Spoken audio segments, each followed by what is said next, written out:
All right, guys. Hey, it's Jeremy here, Citadel, and wanted to share another what, why lesson and apply from some work today. And I'll start it off with a saying that I've used, and I actually thought that I made it up, but it turns out I didn't. It's the golden triangle of project management. And some of you may have heard of that, and some of you might be thinking, "Oh yeah, that's a thing. That's been a thing for a long time." I actually thought that I made it up, and I just Googled it before I made the video and figured out that it's a thing. So I can't take credit for making up the golden triangle of project management. But for those of you that haven't heard of that, it's basically any project that you're going to manage is going to be based around time, cost, and quality, right? The three pieces of a triangle: the time, cost, and quality.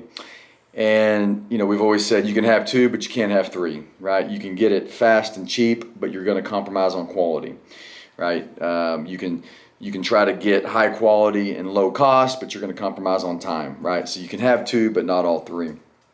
And so, in thinking about that, those things, those three kind of points of the triangle, there's focus placed on those, obviously, on every project. And obviously on every project, you want everything to go as quick as possible. You want to try to control the cost as much as you can. And you want to try to get as high quality as you can on every project, right? I mean, we do that today.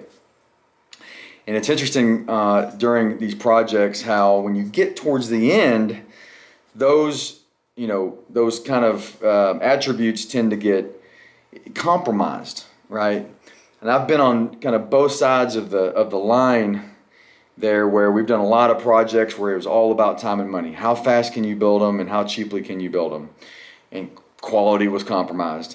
I've been on the other side of that fence where we've done projects that quality and time were paramount, right? And so cost was whatever it costs to build it as nicely with high quality, a total attention to detail, and do that as fast as possible, tended to cost a little bit more. And so throughout the cycle of a project, those three attributes, the focus on those tends to change a little bit. So anyways, I say all that because we're running a project that we're nearing kind of the last stretch. We've got roughly 5 weeks left on the project. And with the current climate of materials and equipment and lead times, like everybody's like really hypersensitive about ordering, getting stuff in on time, and making sure that quality's there as we go through the last kind of cycle, the last few weeks of the project. And so the what today was we had some equipment arrive. It was some long lead item equipment that we ordered months ago that arrived today, and it was damaged. Okay, it was damaged. And it wasn't like obviously like totally just destroyed, but it was, damaged to the point where we knew it was damaged. It wasn't going to affect the performance of the equipment, but it was a visual, it was an aesthetic thing that you would notice possibly, right?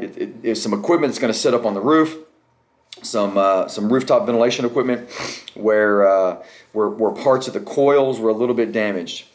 And you might see it, you might not.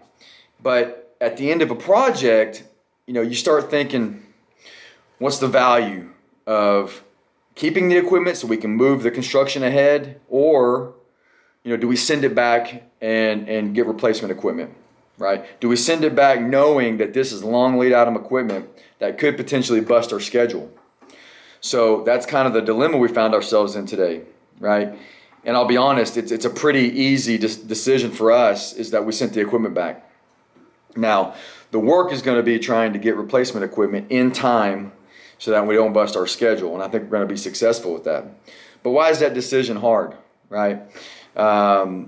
It's hard because, as everybody knows, at the end of the project, you want to get done, right? You want to hit timelines, especially projects that have financial penalties if you don't finish on time, like we've got on this project. So, you're more aware of how the schedule is going to be impacted by sending equipment back that potentially could come in late. But at the end of the day, what you're going to find is that at the end of a project, when you get done, you turn it over to the client or the end user, and you go down the road. There's typically one thing that's always remembered, and that's quality, right? The one thing that's going to be remembered about the project, the one thing that's going to stand out about any project you do, months, years down the line, is always going to be the quality. Okay, people forget about schedules. People forget about the financial ramifications of the project, right? At least it did when I ran development for a several $100 million hospitality concept.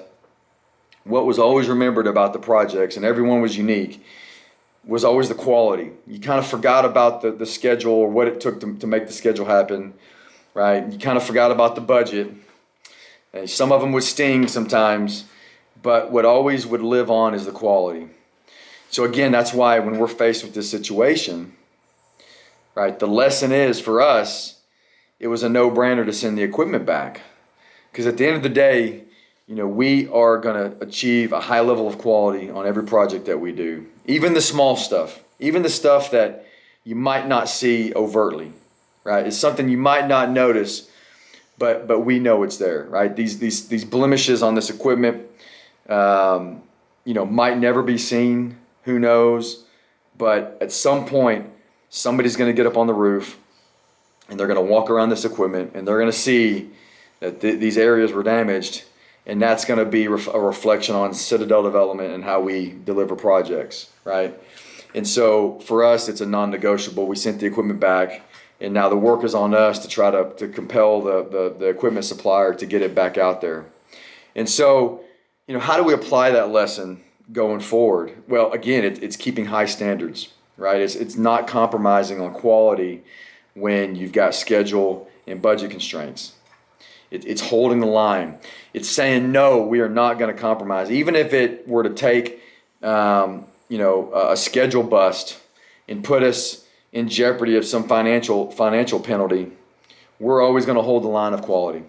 Always. That's what we owe our clients. And again, that's what's going to be remembered long term. Guys, thank you. Have a good night, and I'll talk to you next time.